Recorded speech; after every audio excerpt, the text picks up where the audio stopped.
difficult stuff, you must be tired, so we will have a short lecture as the last one. And here we will concentrate on the large carnivores, because I have talked about keystone species, and they are sometimes used in conservation biology as an argument why a species should be kept. So we have to address the question whether large carnivores in general and the tiger specifically are keystone species or not. We discussed quite a long time whether the lynx was actually regulating the populations of the snowshoe hare. If that would be true, it would certainly be keystone species, but then after a lot of other information came in, we decided it was not really a keystone species.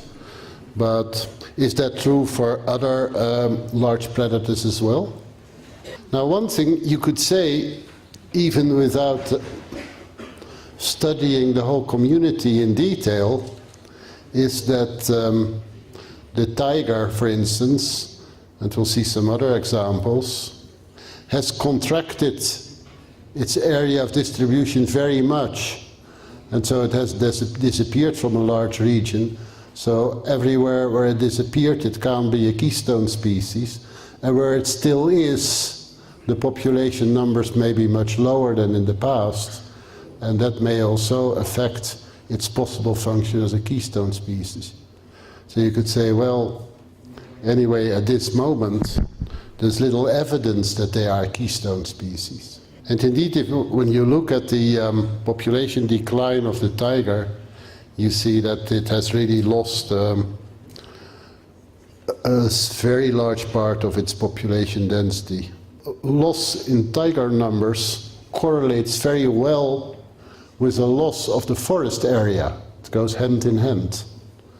And we have also talked a lot about the fragmentation of forests, and that plays, of course, also a role in here. Now, quickly, let's look at leopards. If you see Africa and you see that leopards are quite common there, but if you look at the Indian subcontinent, again, you see a rather fragmented population. And Laura has already shown that the range of the lion has contracted and that there are now many fragmented populations as well, and discussed all those problems. And here you could show a similar line and saying, well, they're going down and they might go extinct at some point, but at this moment they're certainly not keystone species.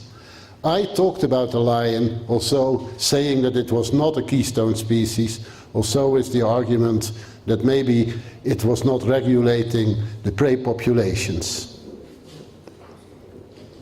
And here you see that for other large predators that we have not discussed, you also see that the populations go down. So the conclusion that I gave you already is that given the contraction of ranges, they are maybe not controlling herbivore populations. But now we have to address the question, a large predator, does it need to control the populations of its prey to be a keystone species? So, and that's the question that we addressed also before. We could say maybe just because they're present, they have already an effect on the behavior of the prey animals that may cascade through the community and also affect the vegetation. And then we talked about the ecology of fear. And I repeat it here. So the presence of predators may modify habitat selection by the prey, and then by avoiding areas representing the highest risk, then grazing and browsing will have to occur in areas with a lower predation risk, but that means also for the prey animal that it must have a more restricted habitat choice. And because it has to spend in the presence of predators, more time to scan for the danger of predation, it has less time for food selection. And there are models of foraging behavior of animals showing that if time becomes scarce, then you cannot be so selective in your food choice than when you have ample time to do so. So indeed, it's a very likely scenario that the presence of predators is affecting the diet of the herbivores. Predator density would increase, then of course the prey would have to respond to it by even being more vigilant, and this would then go at the cost of a further reduced feeding rates. And this is one of the reasons why big fierce predators must be scarce. Because if they would be very common, then the prey would be even more vigilant and they would be very difficult to catch. So there is sort of an arms race going on between the prey animals and the predators. So you shouldn't think that a fierce predator is always mighty and can determine what the prey must do. And so what happens automatically when the density of large carnivores becomes very high, then it becomes very difficult for them to catch prey.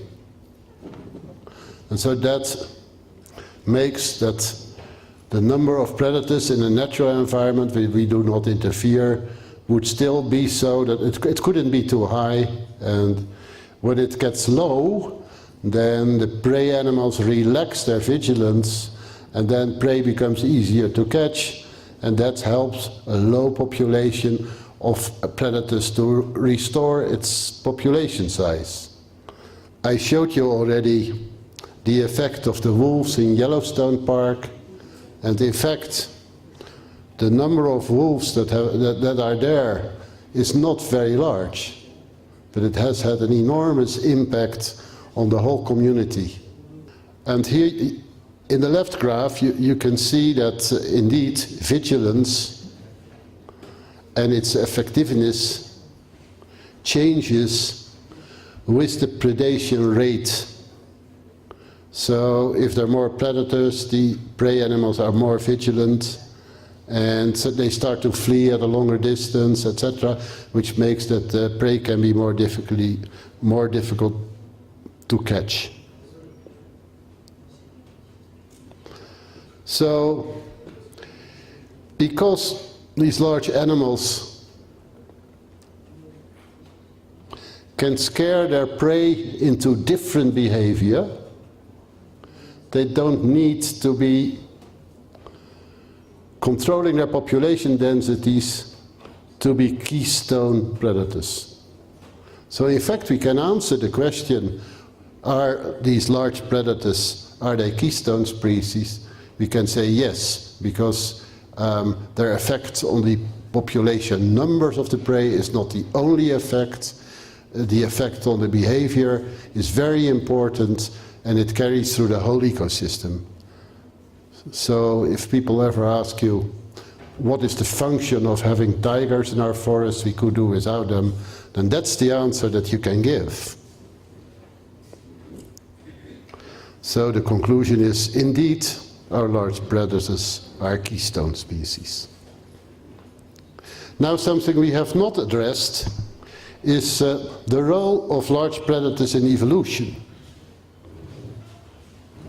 Because if we can say, well, they have effect on the behavior of the prey, you would think that they would have effect on many other characteristics of the prey.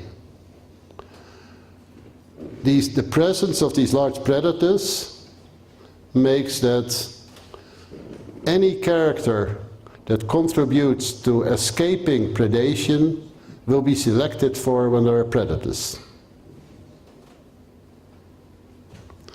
And so we know that predators have played a very important role in the evolution of the herbivores. And that's one of the reasons why we think also that it would be very, very bad if these big predators would disappear from the earth, because from then on, evolution on these herbivores will be very, very different. Now you could ask yourself, how is it possible that when big predators do only kill a very small fraction of the prey population, how is it then possible that they have such an impact on the evolution of those animals? And the answer to that is a small theory invented by Richard Dawkins and John Krebs, not to be confused with the Charles Krebs that we saw before. A good ecologist and evolutionary biologist should be aware that there are 3 different Krebses in the literature. One is the one of the Krebs cycle, and that's the father of John. And then there is Charles Krebs, who studied the lynxes and the small herbivores. But now we talk about John Krebs, who is the godfather of behavioral ecology, and Richard Dawkins has been very important also in behavioral ecology and in making better known to the common public the way of thinking in evolutionary biology. And so the two, they wrote a paper in 1979, and this paper is about the life dinner principle, and it sort of gives the mechanism why the predators have such an impact on the prey. So I said already, prey and predator are involved in an evolutionary arms race. The predator tries to become better, or must become better, in catching prey, and the prey must become better in escaping. And the most important idea in the life dinner principle is that the arms race between the two is asymmetric. The reason is that when the predator runs, it runs only for a dinner. So in case it misses, well, it stops and it waits a while and then it starts all over, it tries another time. It won't die from missing catching a prey. But for the prey it's different. It has only one life, and when it loses its life, it's finished. So this is the life dinner principle. And that results in the fact that the prey is under much stronger selection than the predator in the arms race. And that makes that the predator, just by being present and being this threat, it makes that the prey species evolve, both they evolve, but also they adapt in their behavior during their lifetime to the presence of the predator, and that's why you have these effects. Now, we've talked already about changes in behavior. Now, I simply look with you to a number of prey animals that you have in this country, and then I think just by looking you can convince yourself that these animals have evolved to escape large predators or to defend themselves against large predators. And so these black ducks, you can see that they are made for running very, very fast. And that's the way they escape large predators. This wild cow, the gaur, if a tiger should be careful in attacking an animal like that, because it will defend itself. And you can see that it has these arms on its head and this thick skull, and it might in that way stand up against the tiger and defend itself. Those structures are there because there were predators, and they have evolved in such a way because there were predators. Maybe a slightly weaker example, but the thick skin of the rhino is also in part defense against predators. That's one of the ways it has evolved.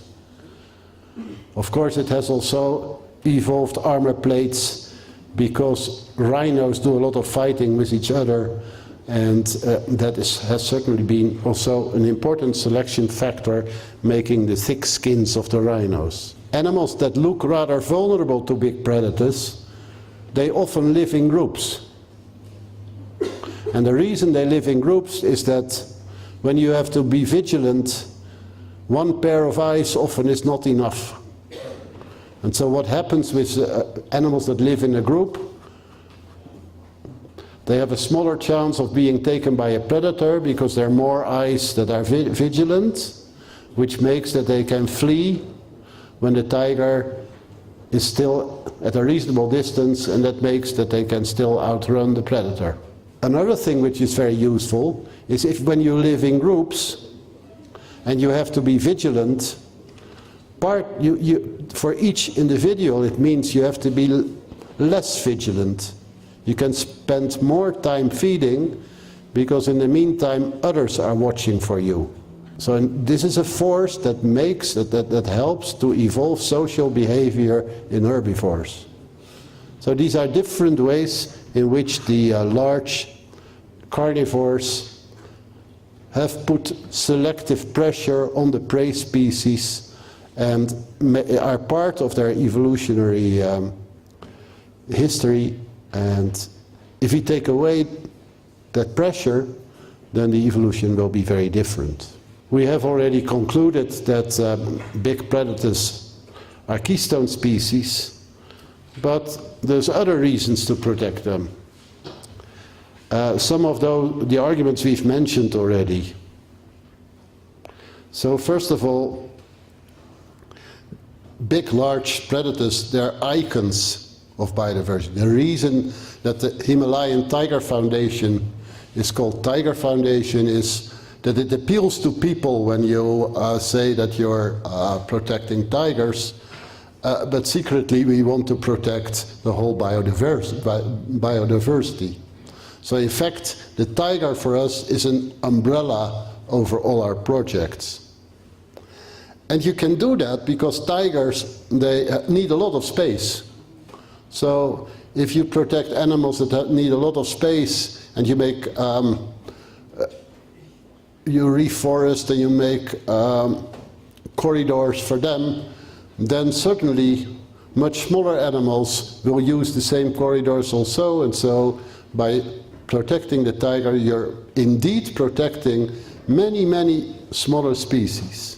And so umbrella species can be used to determine the minimum size of a conservation area, because once we want to set up a national park, there's always a lot of politics going on, and people are always asking, do you really need all that area, and cannot we have a smaller reserve so we can develop the area? And then what you do is you choose the animal that needs most, the largest area, to say, no, if you want to have tigers, you need to have at least this. Whole the country, I would say. And finally, these umbrella species, because they are also keystone species, the structure of the vegetation, and by that the biodiversity of the area. So they're instrumental also for the biodiversity. So in fact you could say it's an umbrella, but it's a functional umbrella, because it doesn't only protect from the outside, but it generates biodiversity from the inside. So there are both keystone species and umbrella species, and that's the reason that we should do everything to secure their populations for the future. And by now, after 2 days of lecturing, you have all the instruments to think about what you could do to do so. And in fact, what you have to do is you have to fight all these things that we have mentioned that together produce the extinction vortex. So you have to prevent that populations become small and fragmented. You have to buffer, by doing so you can buffer the stochastic variation in population numbers. You can prevent the LE effect, you can prevent inbreeding, genetic drift, and you can kill the red queen.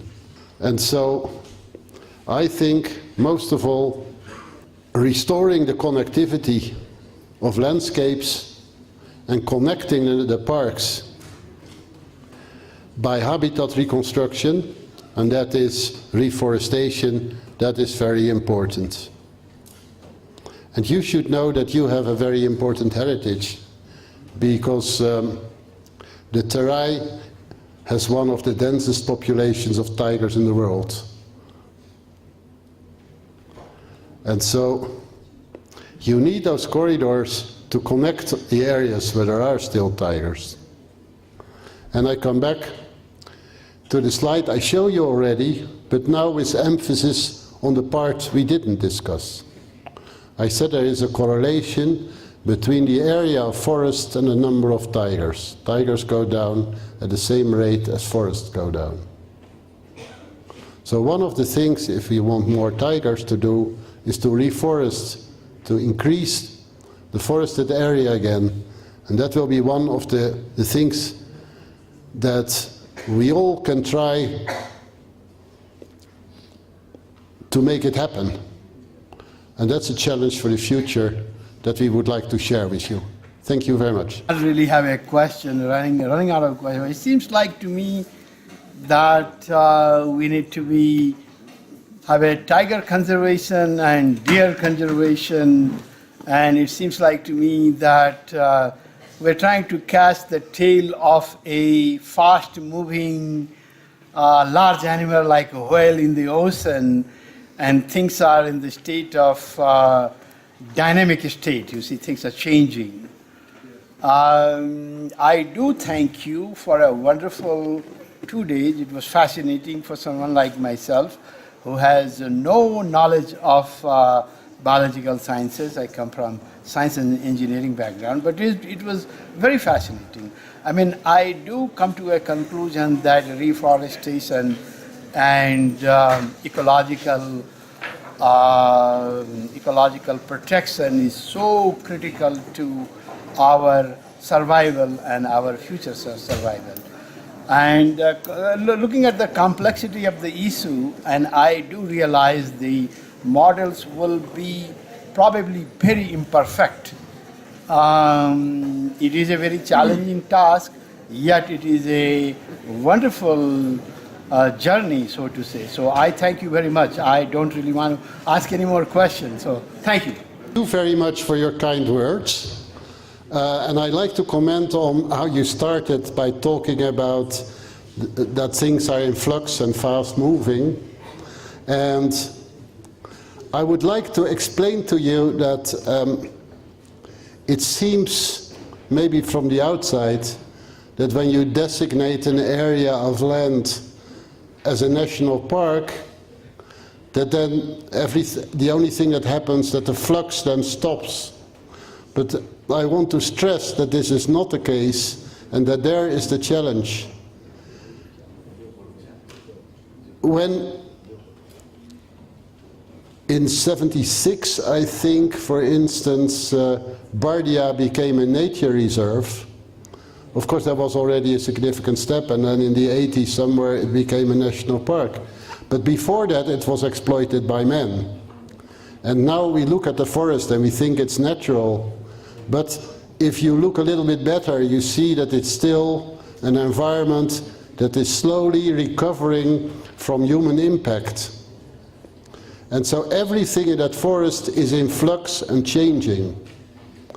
And we do not know exactly in which direction it is evolving and why these things are happening. And so we do not exactly, we could calculate how many tigers we could have there at this moment in time, but maybe in 50 years it will look very differently, and it will be able to carry another number of tigers. And those things we should know. And that's why it's so important that students get involved in studying the biodiversity, not only in the terms of the number of species that is there, but to study their interactions, to understand how the forest runs and how the dynamics of the forest are. Because only when we know that, then we can be good managers of the national parks. And that's the challenge that we want to pick up.